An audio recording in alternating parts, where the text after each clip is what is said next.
ये दफा पूरा जौन कमी बेसी रहत हो खत्म हो जाए। ये दफा जौन कमी बेसी रहत हो पूरा खत्म हो जाए। ये दफा खेसारी लाल यादव ठंडा मिजाज में ना गरम मिजाज में रोटी गरम लेके आ रहा बा। काल्हू सुबह 7 बजे गर्दा हुई, भूचाल हुई, बवंडर हुई, तबाही हुई। बहुत दिन बाद कमबैक होत बा सारेगामा हम भोजपुरी चैनल से एक पे भूचाल आना तय बा। बताओ जात बा कि ये गाना जो रोटी गरम बा ये हिंदी के रीमेक हो सकला, लेकिन खेसारी लाल यादव के टीजर भी आप लोग देखले हो कब्जा कितना लाजवाब। और ये तो ऑटो वाला लेके आ गई बन खेसारी भैया के में देखिए कि बचिए के कई लोग पिसा मत जा।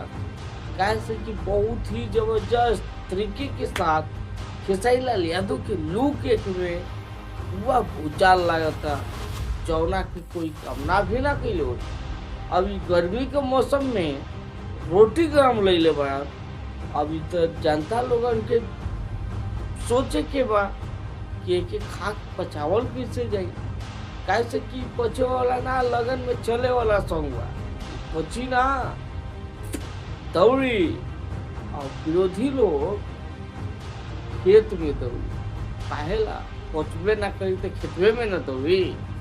तो यहन जा दिन में 4-5 दफे विरोधी अनो सुनियन। अच्छा गाना बा भूचाल आई और कहीं ना कहीं तो बाहिर भी आवता है गाना के जरिए। रोटी गरम बहुत ही भूचाल गाना काल सुबह सुबह 7 बजे आवत बा।